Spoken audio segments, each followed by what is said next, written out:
Rakan pendengar misteri jam 12. Saya ingin ketengahkan satu peristiwa yang ini berlaku. Bagus kisahnya. Datangnya dari seorang pendengar bukan di Singapura, dari seberang tambak. Dan beliau bertugas sebagai seorang pemandu bas jenazah. Adapun nama yang lebih digunakan di sinilah, saya gunakan bas jenazah. Tapi abang ni kirimkan email pada saya, bas mayat. Apa kabar Kisi? Apa kabar semua pendengar misteri jam 12?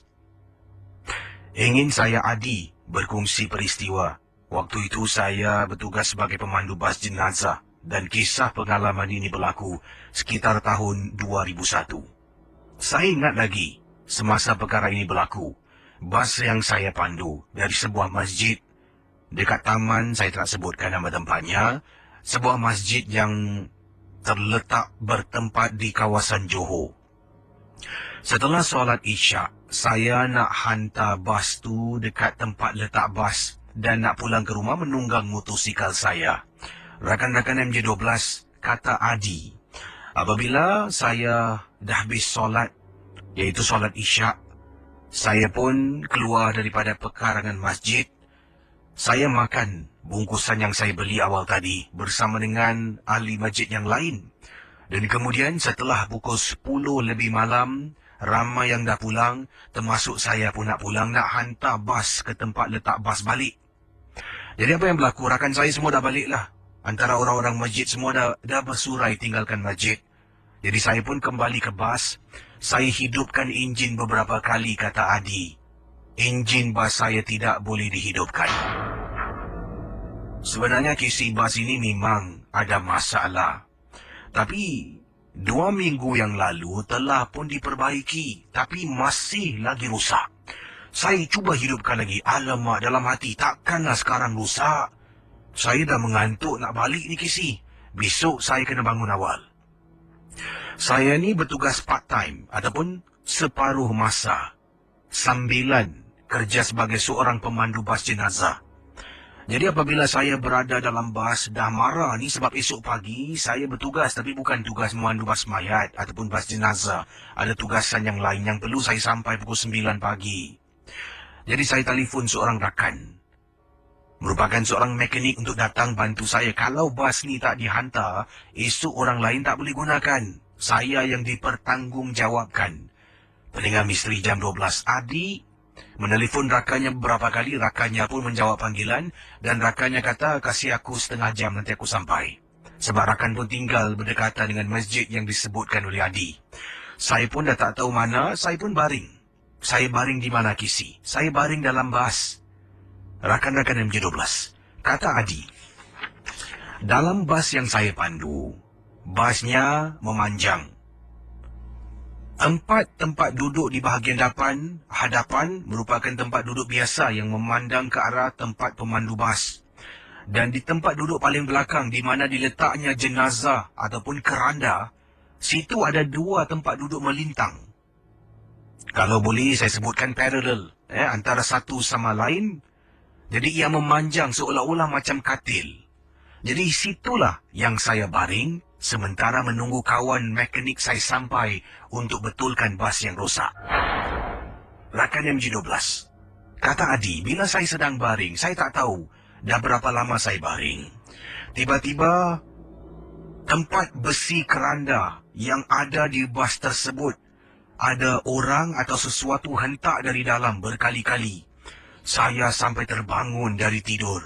Bila saya bangun kisi, dalam bas yang saya baring, bau pacai. Kuat sangat baunya. Bau pacai kisi. Saya istighfar berkali-kali. Barulah saya tengok jam. Saya call rakan saya. Saya telefon rakan saya. Hampir lebih kurang, nak dekat setengah jam yang lalu dia belum sampai-sampai. Jadi rakan-rakan MJ12, apa yang berlaku? Katanya Adi, saya ambil telefon, saya cuba cari. Tadi aku telefon kawan aku. Mana pula ni? Saya cari last dial number, nombor yang saya telefon, nombor terakhir yang saya gunakan.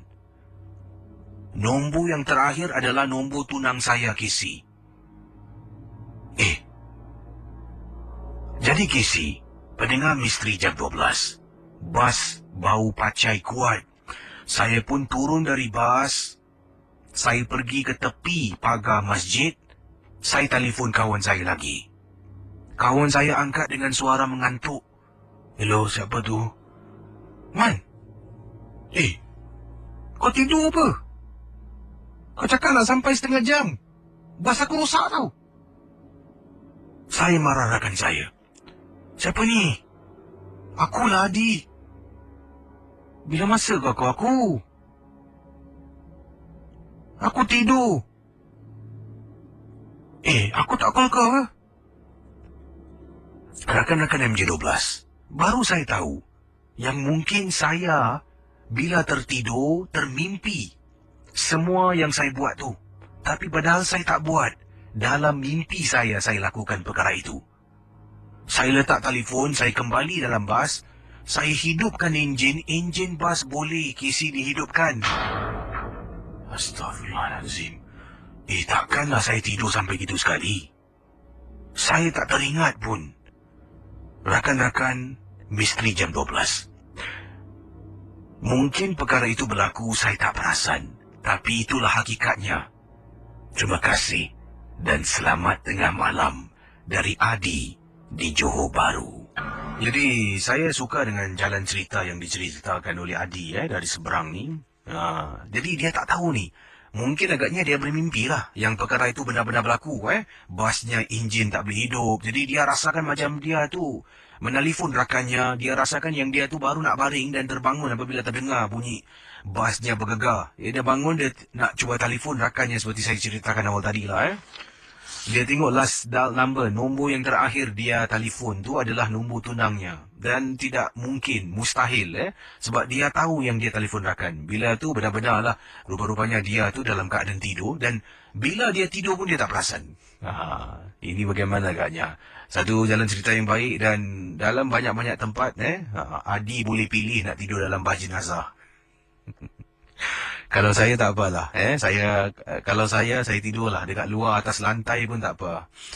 Dalam bas jenazah awak nak tidur nasib baik awak tak tidur dekat atas tu tempat jelah tak apalah. Kisah cukup menarik. Terima kasih pada Adi di Johor Bahru dan kita akan terus dengan pendengar kita di ujung talian 669-11897. Baiklah para pendengar Ria 897. Saya ingin sempurnakan kisah seterusnya ini. Dan ini kiriman SMS yang ingin saya bacakan kepada anda semua. Ini daripada Abang Lukman. Katanya di sini, awal tadi kisah ada ceritakan tentang pasangan suami isteri yang telah pun kunjungi salah sebuah tapak tanah perkuburan di Singapura untuk adventure di waktu malam. Jadi katanya Cik Lukman, saya juga ingin ketengahkan satu peristiwa. Waktu itu saya dengan tunang saya adventure di dalam tanah perkuburan. Kami menaiki kenderaan yang saya pandu. Tunang saya dengan saya ni dah beberapa kali Casey pergi adventure. Antaranya Hospital Lama Changi pernah kami kunjungi. Rumah yang dikenali sebagai Matilda House di kawasan Sengkang pernah kami pergi. Dan juga ada beberapa tempat-tempat yang dikatakan tempat keras, seram, berantai dan sebagainya. Juga kata Lukman pernah kami pergi. Tapi tanah perkuburan tak pernah. Saya pun takut, tunang saya pun sebenarnya rasa segan. Oleh kerana malam tersebut ni dah banyak tempat kami dah pergi, akhirnya saya bersuara dan tanya pada tunang saya. Nak pergi kubur tak? Pada mulanya tunang saya berkali-kali kata tak nak. Seram. Jadi akhirnya setelah saya dengan dia duduk berbual, berbincang, kami buat keputusan untuk pergi ke tanah perkuburan di Singapura. Casey, memandu dalam keadaan dua orang dalam kereta memang menakutkan. Lagi-lagi bila masuk ke dalam tempat orang mati yang telah pun disemadikan di sana memang cukup menyeramkan. Bukanlah saya nak buat cerita, tapi memang benar. Setengah jalan masuk dalam Casey, apa yang berlaku? Kereta saya boleh rosak. Casey, baru saja daripada Jalan Bahar, kalau mungkin ada yang pernah pergi ke Pusara Aman, sebelum bus stop ada satu lorong boleh belok kiri masuk ke dalam. Lebih kurang daripada lorong itulah. Masuk ke dalam, betul-betul berhenti di tepi sebuah pondok yang lama. Di sana tu saya hentikan kenderaan. Kemudian saya matikan enjin. setelah turunkan tingkap kereta. Jadi apa yang berlaku? Bila saya nak mula hidupkan enjin kereta balik, setelah nak cuba dengar keadaan malam yang sunyi sepi, kereta saya tak boleh dihidupkan. Kereta saya memang ada masalah sebelum ini. Beberapa kali pernah rusak. Tapi taklah jangkakan kereta boleh rusak dekat tanah perkuburan KC. Pendengar Ria 897 FM, tunang saya, kata Lokman, mula nak menangis dan takut. Saya kata kita terpaksa keluar. KC nasib baiklah. Jarak daripada jalan raya utama ke tempat kereta saya rusak lebih kurang 200 meter. Taklah begitu jauh, masih boleh berjalan kaki.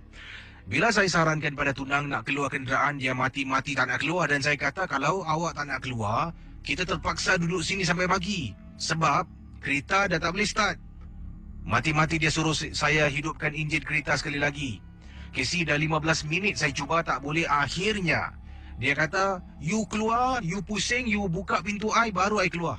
Jadi akhirnya saya keluar KC. Tunang saya duduk di dalam. Saya keluar dari kereta, kemudian saya pusing, saya buka pintu kereta sebelah tunang saya terus naikkan tingkap saya dan kemudian saya matikan bateri kereta dan keluar. Bila berjalan di luar, ternampak ada satu teksi dari jauh.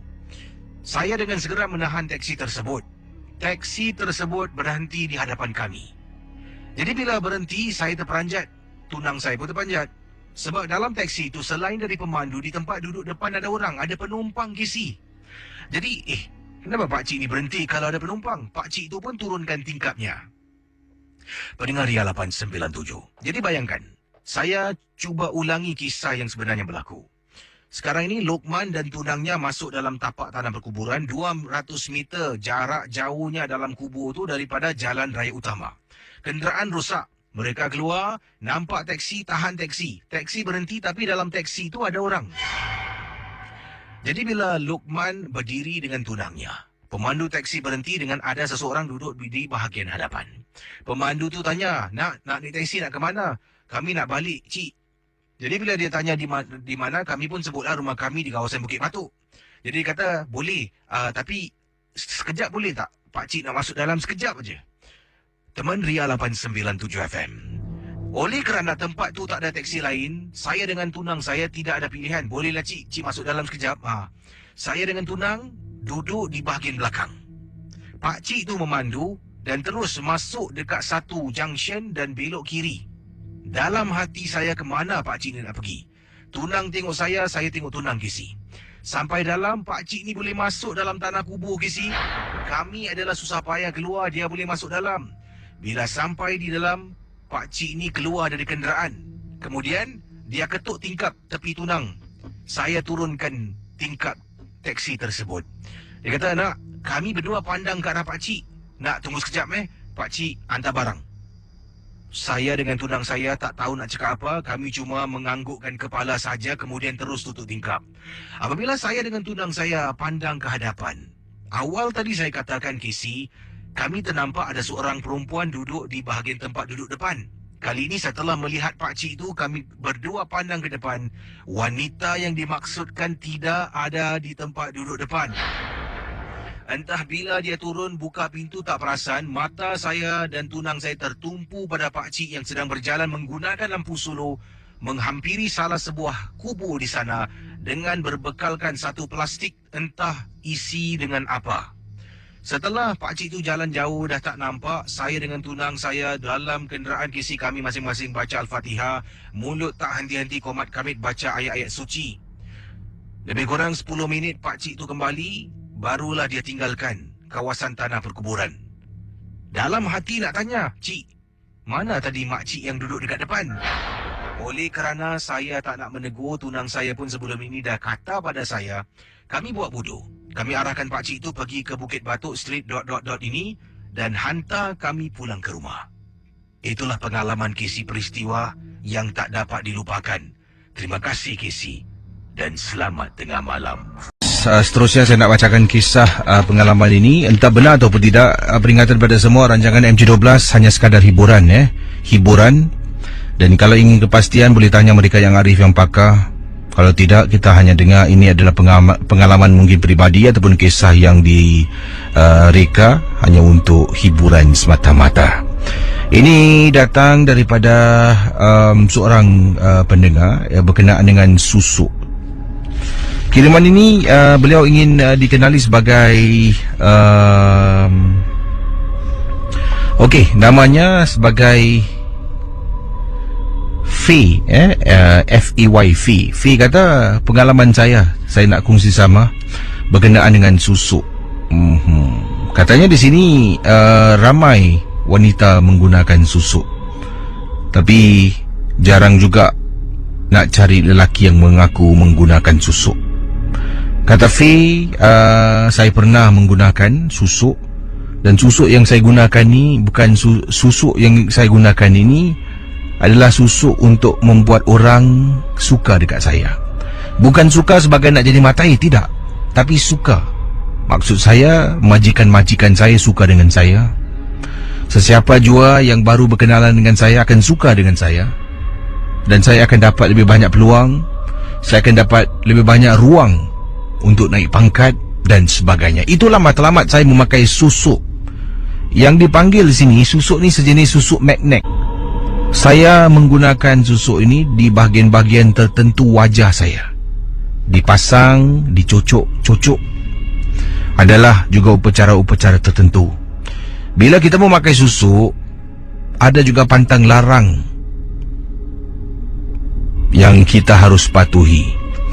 Dipendekkan cerita katanya di sini, akhirnya setelah lebih kurang 15 tahun mungkin saya mengenakan susuk ni, waktunya untuk saya tanggalkan susuk ni, saya dah tak boleh tanggalkan susuk ni lagi. Sebab lelaki yang bertanggungjawab memasang susuk dekat saya, apa yang saya dengar berita ni, beliau telah pun dipenjarakan dengan waktu yang agak lama. Tak tahu bila dia keluar. Dan saya rasa takut sangat-sangat kalau susuk ini tak dapat dikeluarkan daripada tubuh saya. Anda bayangkan mendengar halaman 97. Selepas tu, pertama sekali saya dah nak keluarkan susuk sebab saya rasa dah tak ada gunanya lagi susuk ni dalam tubuh. Tapi masih ada. Oleh kerana saya dah tak kuasa dengan susuk, saya pun mula langgar pantang. Langgar pantang. Benda ni tak boleh buat, saya buat. Sebab dah tak kuasa dan dah tak kisah dengan susuk ni. Benda ni tak boleh buat, saya buat. Dah langgar pantang. Sampaikan pada satu hari, saya terus jatuh sakit. Saya jatuh sakit, demam, badan lemah. Malam hari saya tengah tidur seorang diri dalam rumah. Casey, seorang diri dalam rumah, tengah tidur atas katil. Katil saya dalam rumah, katil besar, Casey. Katil king size.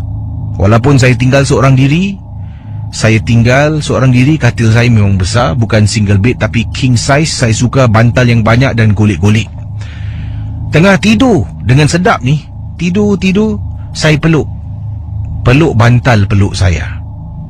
Dah peluk, tiba-tiba saya dalam hati, kenapa bantal aku macam bau pacai?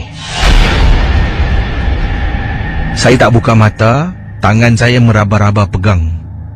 Ya Allah, Kisi, macam susuk tubuh orang sedang baring sekatil dengan saya.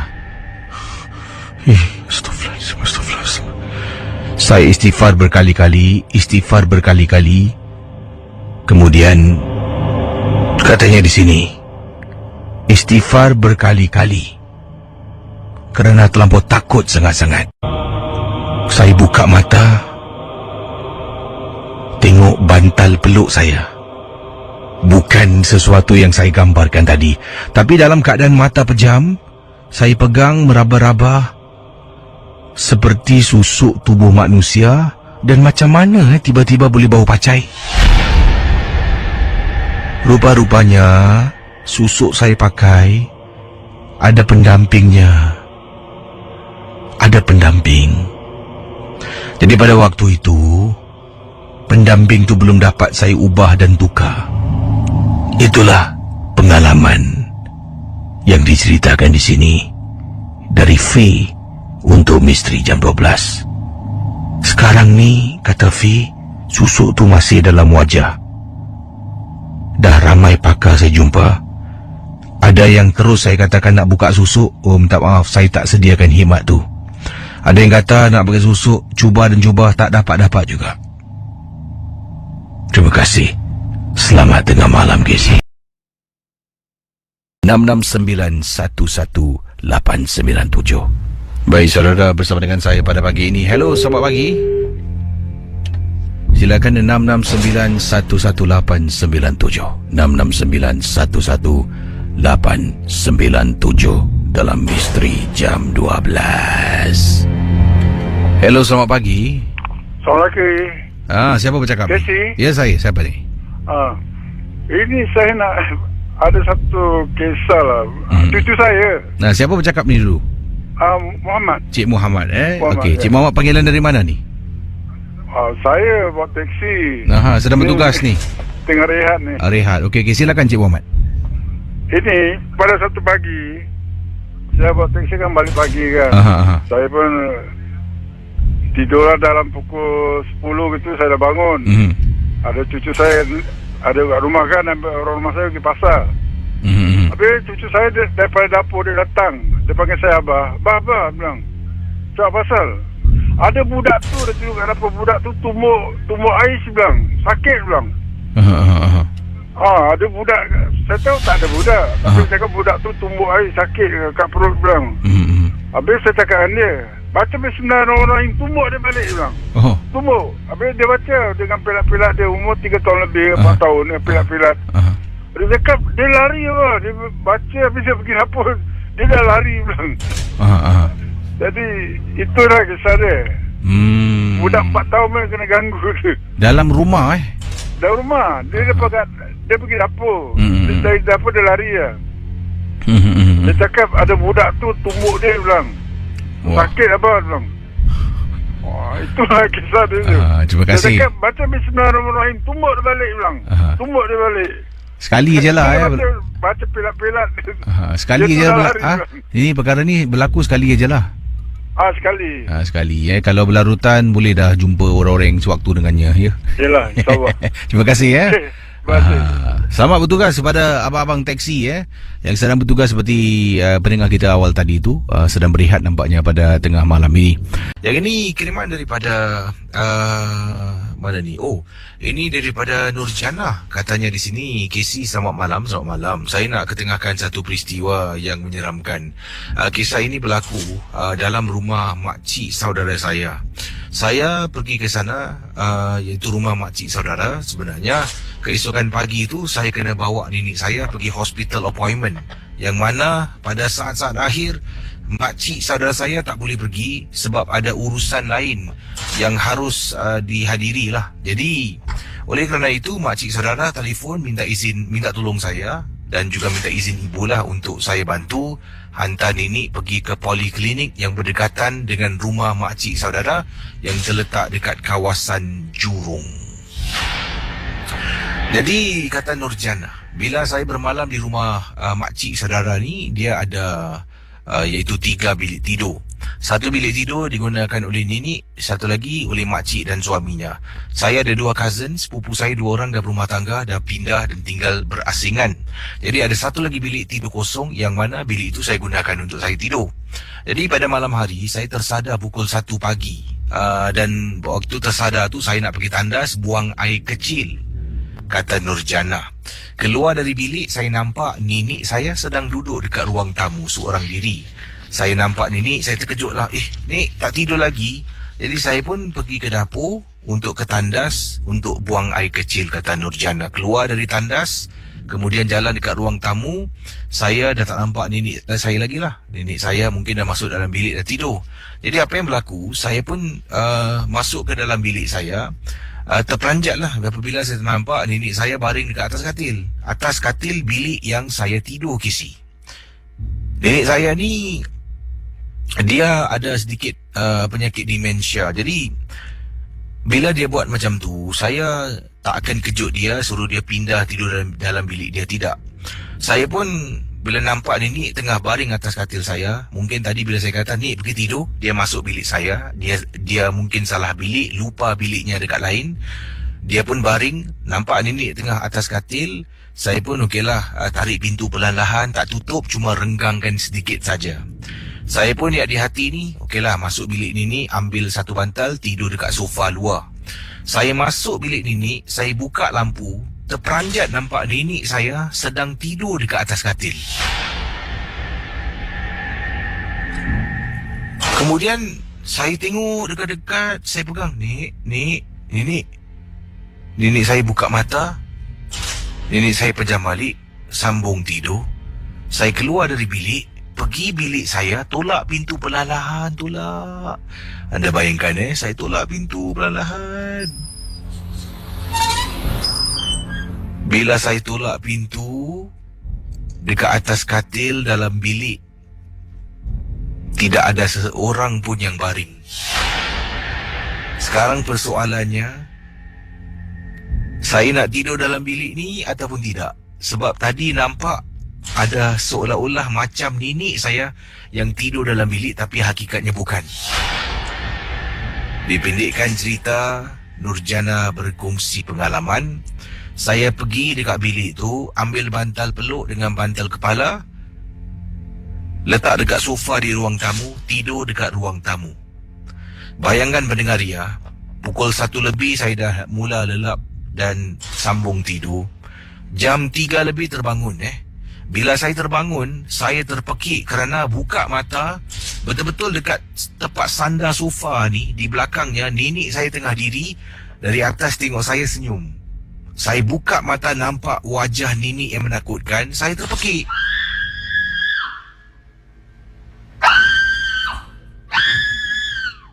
Pakcik dengan makcik keluar dari bilik, bertanya pada saya. Saya seolah-olah tidak layan dan tak boleh bercakap kerana ketakutan.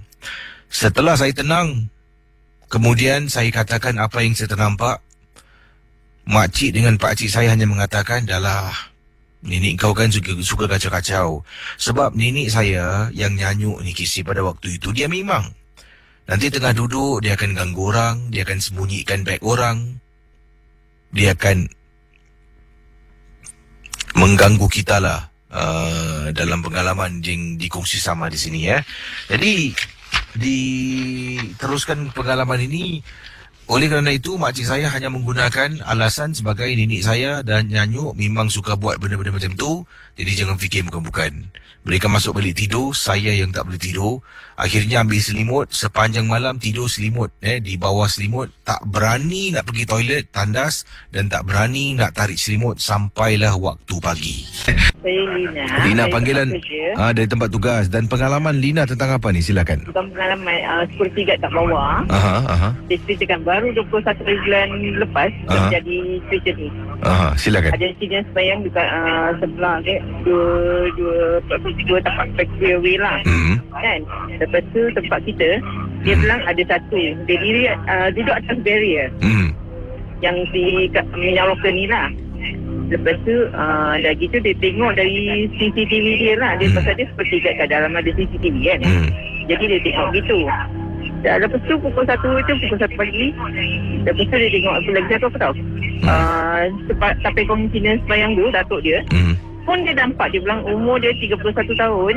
Dan pertama sekali dia lihat bukan satu, dua bidang rocker dengan datuk senior sembahyang tu. Itu saya cakap dah kira awak untung awak dapat tengok. Dan saya dah masuk 50 tahun, saya belum diperlihatkan. Saya lagi rajin masuk hutan, tapi belum rezeki saya lah, saya cakap. Itu rezeki awak dapat. Jadi yang nampak tu pengawal keselamatan, security guard lah. Aku cakap kat bawah, dia cerita kita biasanya lah. Tapi dia nampak dua, dia bilang sekali dengan datuk Cina sembahyang tu pun dia nampak. Awak jangan cakap tak pernah nampak. Awak tempat tugas sekarang ni kan? Ya, itu tempat tugas saya. Tapi sebelum security guard ni, lagi satu mencerita apa tahu? Dia bilang ada bergantung diri tingkat 3. Saya cakap iyalah, pasal saya pernah bertugas seorang diri di tingkat 3 ni. Itu yang dia menakutkan. Dia bilang awak ni betul tak takut dah. Pasal kita percaya pada Allah kan, kita pegang kerja satu. Jadi kita harap janganlah. Itu je lah cerita dia. Terima kasih ya. Terima kasih kembali. Waalaikumsalam warahmatullahi.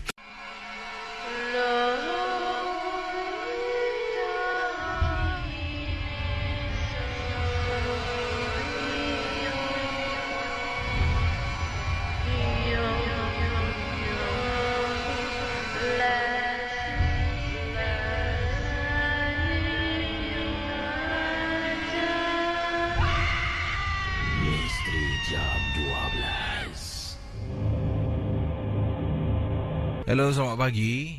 Hello, Cik Kesi. Iya, siapa bercakap ni? Ni Hairul. Ada kisah tentang apa, Hairul? Silakan. Cik Kesi, masih sempat lagi tak? Cuma 3 minit je. Silakan, apa dia? Waktu 1994 saya kerja di hotel. Saya kerja di hotel. Habis ada Eklu tu Hindustan punya Eklu Karib Jet tau. Dia tanya saya, Ahmad, you know mystery of this hotel? Because when I sleep at night, somebody play the radio and open the tap water. Habis saya tak nak takutkan dia kan. Habis saya cakap sama dia, maybe that one ghost friend. Habis tu kadang-kadang manager saya suruh saya kerja part time dekat banquet lah. Banquet bagian malam kan. Dia ada 2 function room, 1 banquet. Kalau dia pakai function room, banquet, dia tutup lampu, pinggan semua tutup, taruh dekat banquet. Habis kadang-kadang saya nampak kursi jalan sendiri. Habis tu China girl pun kena. China girl nampak. Habis China girl cakap dengan saya, hello, can you help me? Can you put for me the plate inside the ballroom? Because I saw the cat moving itself. Itu je Cik Kasih. Terima kasih, Hairul ya. Terima kasih Cik Kasih. Kembali. Itu kisah. Ini datang daripada Nur Abdillah, berkongsi peristiwa yang mana katanya Nur Abdillah, saya ni kadang-kadang kisih step berani, konon-konon saya ni berani. Kejadian ini berlaku di rumah saya di Bukit Batok. Saya sedang berjalan, tiba-tiba saya nampak dekat pokok ni ada kain putih yang tersangkut lah dan berkibaran kain berkenaan. Saya menghampiri pokok tersebut. Kemudian saya cuba tarik kain tu. Sambil saya berbuat demikian, saya sebenarnya sedang melakukan rakaman video, Gisi. Sebenarnya saya merakamkan diri saya sedang nak tarik kain putih yang saya nampak di hadapan saya. Jadi saya pun hidupkan handphone, saya tekan record, kemudian saya kata, yang saya ni ternampak ada kain putih dekat pokok. Saya tunjukkan dengan menggunakan handphone. Dia kata, nampak tu kain putih, aku nak pergi tarik. Saya pun jalan, konon-konon nanti saya nak muat naikkan lah di Facebook saya. Waktu tu masih belum ada Facebook Live, Kisi. Jadi saya sampai depan, dekat pokok nampak kain putih. Saya pun tunjuk video selfie saya ni sedang tarik kain. Tarik. Kemudian kain tu seolah-olah tersangkut. Saya langsung tak tengok atas. Langsung tak perasan dan tak tengok atas.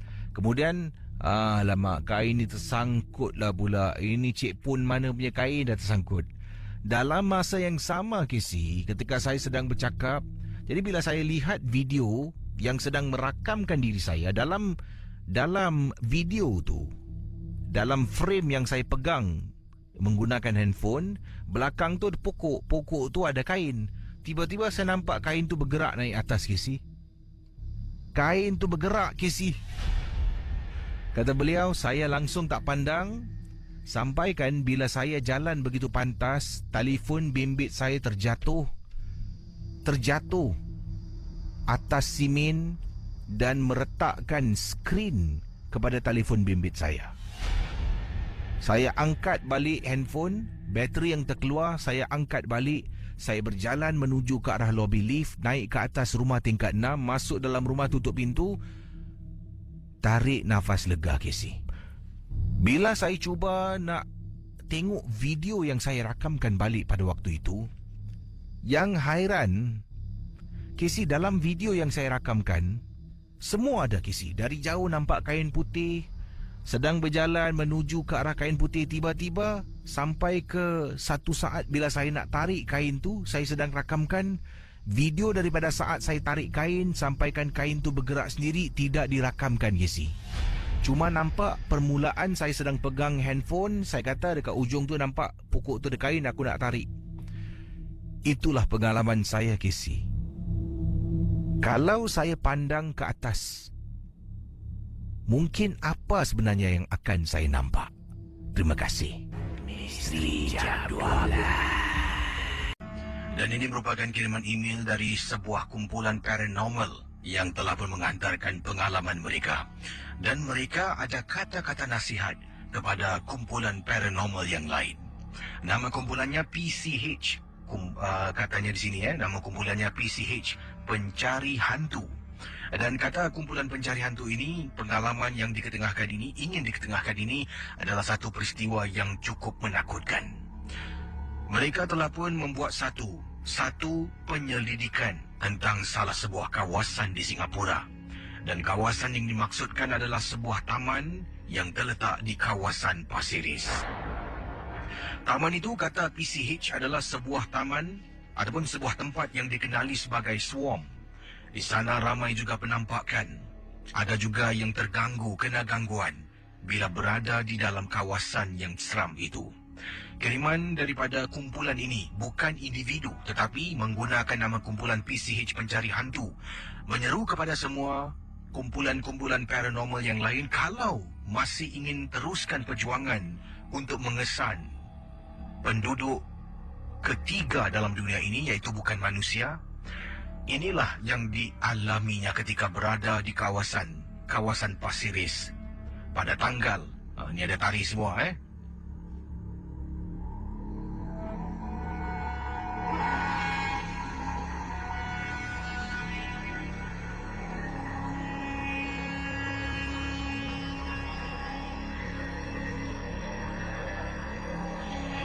Dikatakan di sini pengalaman yang dialami berlaku pada tanggal 14 Julai yang lalu tahun 2011.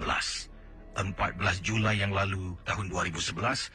Tidak kirimkan nak tarikhnya hari apa, mungkin hari Isnin, mungkin hari Selasa. Tapi kata kumpulan PCH, mereka seramai 5 orang telah pun pergi ke tapak yang dimaksudkan. Bila sampai di sana sekitar pukul 11.30 pagi, 11.30 malam. Dan katanya kumpulan ini, kami pun meletakkan satu kenderaan yang dipandu oleh salah seorang daripada anggota kami.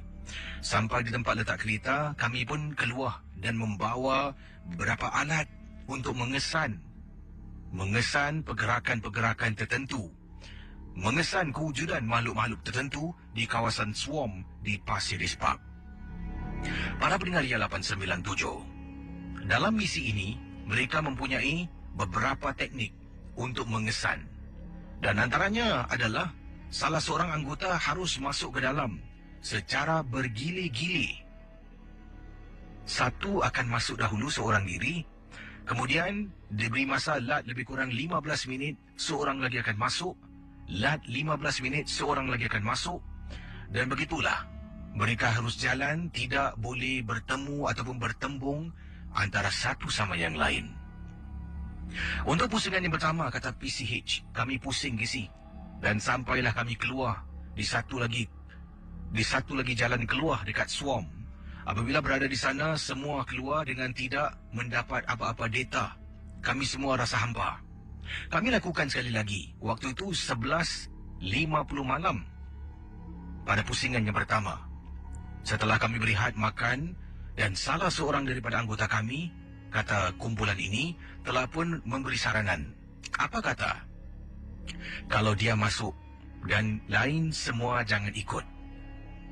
Saya pada mulanya kata pengirim email ini tidak setuju dengan apa yang dikatakan oleh teman saya. Oleh kerana kami inginkan bukti, kami benarkan dia masuk ke dalam. Casey, dengan satu syarat. Bila dia masuk ke dalam, dia harus menggunakan walkie-talkie yang kami ada siapkan. Bukan banyaklah, hanya kami bawa 3 set sahaja. Jadi dia akan memegang walkie-talkie sentiasa dalam mood di mana kami akan dengar apa yang berlaku di dalamnya. Jadi Casey, bila dia berada di dalam, kami dengar dia bergerak, bernafas sebab walkie-talkie itu diletakkan betul-betul di bawah lehernya. Ada satu device strap yang khususnya diletakkan di sana. Bila berada di dalam, teman saya ni seolah-olah bernafas dengan kuat. Yalah, masuk dalam keseorangan memang cukup menyeramkan. Dan bila berada di dalam juga, teman saya telah pun berhenti. Tiba-tiba dengar dia istighfar. Kami tidak boleh berkomunikasi dengan dia. Sebab walkie-talkie ini merupakan one-way communication. Kalau seseorang menekan butang di sana untuk bercakap, yang di sini tidak boleh bercakap, hanya boleh mendengar. Telefon bimbitnya tidak dibawa bersama, hanya walkie-talkie dan juga kamera mengesan di waktu malam. Setelah lebih kurang Casey, dia berada di dalam 20 minit. Saya dengan teman-teman yang lain dengar dengan jelas bunyi suara wanita mengilai di kawasan Pasir Ris Park. Saya dengan teman-teman saya cuba beberapa kali hubungi dia, tetapi dia masih tidak lepaskan tekanan pada walkie-talkie tersebut. Sampailah kami semua berempat yang lain masuk ke dalam untuk mengejar dia dari belakang. Yang hairannya Casey, sebenarnya teman saya dah keluar. Dia ada pun dalam pusingan nak masuk ke pintu yang dia masuk awal tadi di mana kami sedang menunggu. Yang kami dengar tak tahu apa benda yang ada dalam walkie-talkie kami. Masuk dalam, salah seorang teman saya ternampak sesuatu cekak yang duduk di atas pokok. Kami semua lintang pukang lari, Casey. Bila berada di luar, dipendekkan cerita teman saya yang wanita ni terkena rasukan. Terkena rasukan sampaikan tidak boleh dikawal. Terpaksa kami panggil salah seorang pakar yang kami kenal untuk datang dan berubat di tempat kejadian. Pakar itu memarahi kami kerana memasuki mencerobohi tempat yang tak sepatutnya kami masuk pada waktu malam dengan niat yang lain. Benda itu memang tidak suka. Jadi sebab itulah salah seorang anggota wanita kami telah pun dirasuk. Dan di sini saya ingin mengingatkan pada semua supaya berhati-hati. Kepada semua kumpulan-kumpulan paranormal, berhati-hati ketika melangkahkan kaki. Terima kasih dan selamat tengah malam. Yang ini kiriman daripada Kak Farida berkongsi kisah. Ini berkenaan dengan anak beliau yang istimewa berusia 5 tahun. Katanya di sini, Casey, ketika kejadian ini berlaku, anak kakak berusia 5 tahun. Dan bayangkan, Casey, selepas kejadian itu, semakin banyak sebenarnya perkara berlaku yang agak serupa. Dan setelah itulah kakak mempunyai perasaan fobia untuk membawa anak kakak ni yang istimewa untuk keluar berjalan-jalan dengan kakak, dengan kawan-kawan. Jadi inilah kiriman yang dikongsi sama oleh Kak Farida untuk Misteri Jam 12.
Anak kakak dengan kakak jam 11 lebih jalan dekat kolong blok. Tengah jalan dekat kolong blok tu, di tepinya ada koridor tempat berjalan kaki menuju ke arah lobi lift rumah. Untuk pengetahuan semua, kakak ni tinggal dekat kawasan Woodlands. Tengah jalan dekat sidewalk. Tiba-tiba anak kakak bersuara. Mami, what is that? Cakap dalam bahasa Inggeris. Jadi sebagai seorang ibu, yang ada seorang anak yang jarang bercakap, seringkali berdiam diri. Bila anak tu bercakap dengan kita mula hargai tau. Walaupun dia tanya benda yang mungkin menakutkan kita, yang mungkin tidak sesuai, kita tak akan marah. Malah lebih kepada gairah sangat nak menjawab soalan dia kepada kita. Kemudian saya tanya dia lagi. Yes, Haikal nampak apa? Mana? Mami, what is that? Mami, so scary, kata anak kakak yang berusia 5 tahun. Haikal, tengok apa Haikal? Mami, takut Mami, muka dia seram. Pendengar Misteri Jam 12, anak kakak terus peluk kakak. Bila perhatikan pada waktu itu,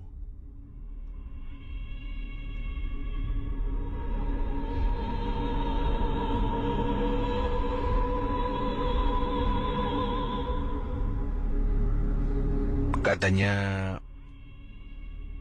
akak kita ni, pada waktu itu bila anak kakak tunjukkan dekat atas pokok, memang kakak tak nampak apa-apa.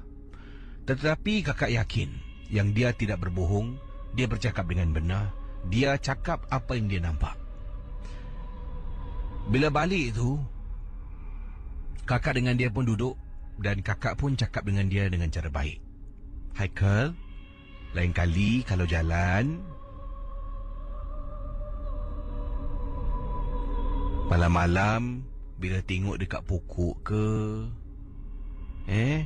dekat longkang ke, Haikal ternampak sesuatu yang seram, jangan Haikal tegur, okey? Haikal buat wudu sudah. Baca bismillah, pegang tangan mama ketat-ketat, jalan ke depan. Pendengar Misteri Jam 12 sedang bercakap ni, ya, sedang nasihatkan anak, kalau boleh jangan buat macam tu lagi. Tiba-tiba anak kakak kata,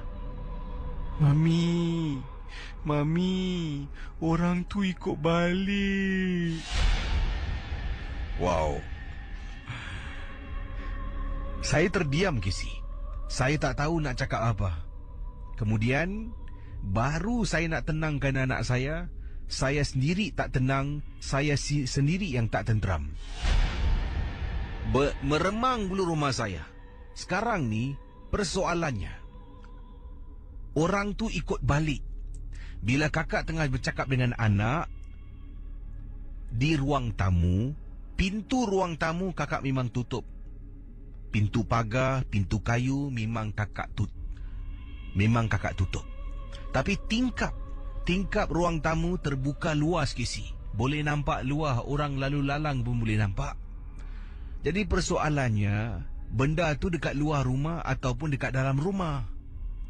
Bila anak cakap, Mami, benda tadi kok kita balik. Terus meremang bulu rumah Kisi. Sekarang persoalannya nak tanya anak, Haikal, dia dekat dalam ke dekat luar? Haikal cakap dengan Mami sekali je. Lepas tu jangan cakap pasal ni lagi, Dekat dalam rumah ke dekat luar rumah? Dia dekat tepi Haikal tengah duduk. Misteri Jam 12. Kisah-kisah yang anda dengar dalam rancangan nombor 1 radio Misteri Jam 12 hanyalah sekadar satu hiburan sahaja.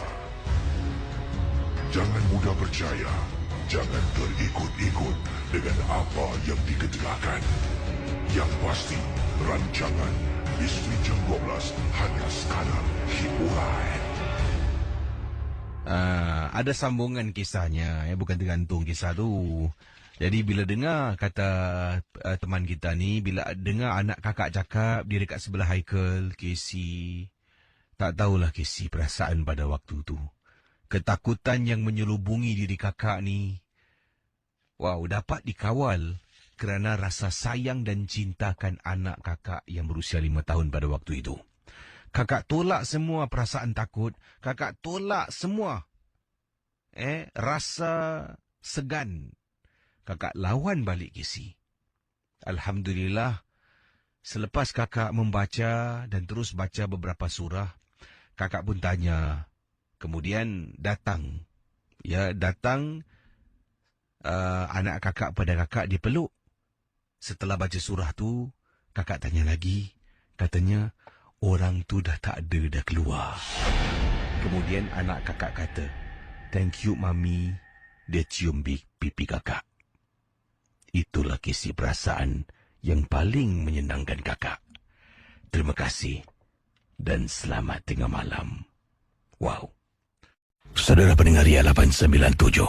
Ini kisah berlaku di salah sebuah hospital, dikatakan di sini kata Kak Shelley, di Derbyshire, di Hospital Usang.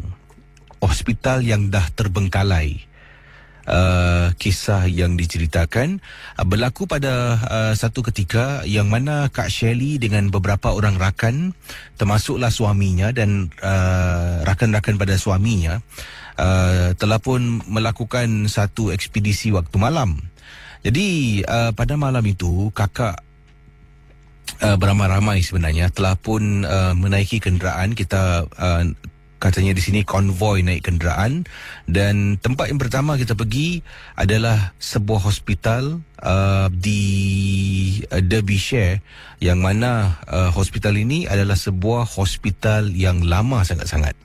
Dan macam-macam penampakan pernah diceritakan tentang hospital ini, dan lazimnya hanya membaca dari internet dan mendengar pengalaman yang diceritakan daripada rakan-rakan yang adventure ataupun yang suka melakukan lawatan-lawatan tempat-tempat seram pada waktu malam, kata Kak Shelley.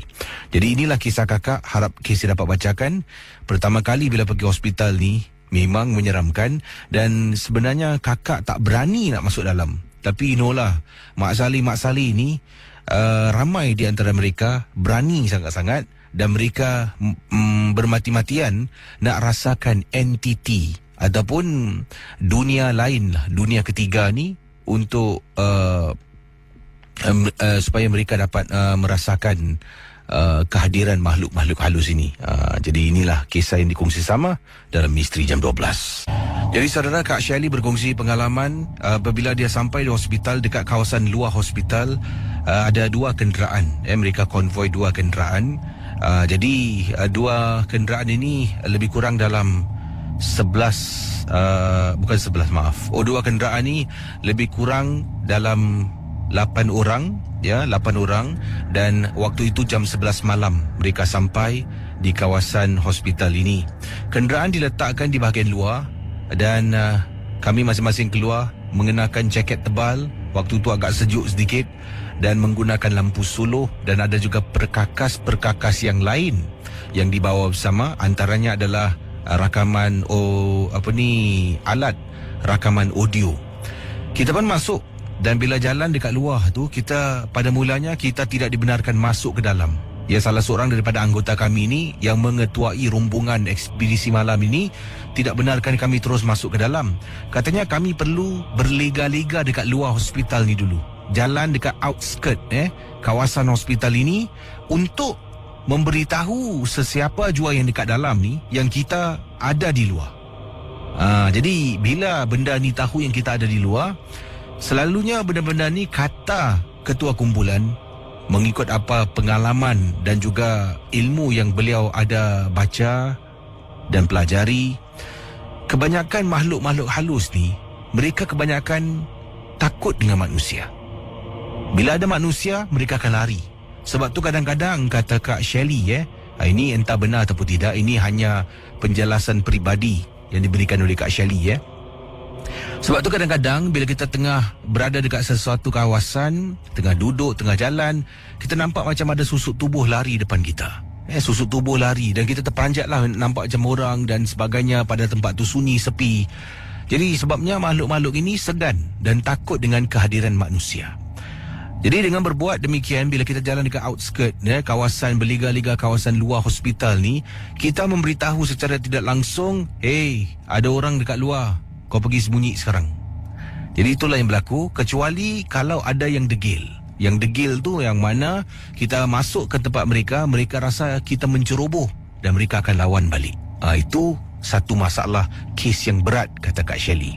Jadi setelah kita berliga-liga dekat luar lebih kurang dalam 10 hingga 15 minit dengan merakamkan audio, petik gambar, suluh sana, suluh sini, barulah ketua kumpulan kami kata, okay, I think we all set to go in, kata beliau. Jadi semua dah bersiap sedia untuk masuk ke dalam. Kita pun melangkahkan kaki, perlahan-lahan masuk. Kakak tak nak jadi pasangan last, tak nak jadi pasangan yang pertama. Kakak nak jadi pasangan yang berada dekat tengah-tengah. Kakak bilang dengan husband kakak, please, jangan jadi last, jangan jadi depan. Kita tengah-tengah, belakang kita biar ada orang, depan biar ada orang. Okey, mereka setuju. Jalan, sedang jalan ni, masuk dalam jalan, punyalah seram. Dekat luar sejuk bila masuk dalam rumah, ingatkan panas. Yelah, rumah tu berbumbung, tutup dengan tembok, tingkap dan sebagainya. Bila masuk dalam rumah tu, kesejukannya lebih dahsyat daripada dekat luar. Ini sama sekali menunjukkan dalam rumah tu ada, ataupun dalam hospital tu ada entiti, katanya Kak Shelley. Kita pun mula jalan ekspedisi pada malam itu. Apabila salah seorang daripada kita yang ikut tertinggal dekat belakang. Dia berdiri tegak. Kita jalan, kemudian tengah nak periksa siapa yang ikut kita ni. Make sure semua sama-sama, tak boleh tinggalkan kumpulan. Toleh belakang, dapat lihat salah seorang anggota sedang berdiri, seorang diri dalam gelap. Jadi ketua kumpulan pun bertanya, Lucy, come on. Ini cakap bahasa putih lah, saya cuba lakonkan. Lucy, come on. Tak gerak-gerak. Kenapa dengan Lucy ni? Panggil lagi, tak gerak-gerak. Tiba-tiba Lucy daripada berdiri tegak terus lompat dan dalam posisi merangkak. Bayangkan, daripada berdiri tegak, Lucy lompat dan terus terus jatuh dalam posisi merangkak, kata Kak Shelley. Kami semua terperanjat. Kelihatan Lucy ni macam daripada filem-filem seram yang kakak tengok. Ketua kumpulan mengatakan abandon ataupun tinggalkan tempat ini, kita harus keluar dari sini. Lucy masih lagi berada dalam hospital dalam keadaan merangkak. 2 orang lelaki dan seorang wanita masuk ke dalam, iaitu kakak kepada Lucy. Nak cuba bawa Lucy keluar, tak boleh. Berat badan Lucy ni menguasai kekuatan 3 orang yang masuk dalam. Akhirnya, setelah mereka cuba bercakap dengan Lucy dan panggil Lucy, Lucy keluar bersama dengan 3 orang yang masuk dalam tadi. Malam tu ekspedisi dibatalkan. Tapi salah seorang daripada teman yang ikut ekspedisi ini menceritakan kisah yang paling menakutkan. Ini terjadi selepas seminggu kita tidak berjumpa. Akhirnya kita berkumpul dan kita nak dengar balik audio-audio yang kita rakamkan. Salah seorang daripada ahli anggota menceritakan, waktu kita nak pulang keluar daripada hospital, bila dia mendongak, dia nampak ramai orang-orang menjenguk daripada tingkap-tingkap hospital. Menjenguk dari atas ke bawah, dari tepi ke kawasan tempat mereka berdiri. Itulah kisah pengalaman yang tak dapat dilupakan, Casey. Terima kasih. Dari Kak Shelley, England. Selamat tengah malam.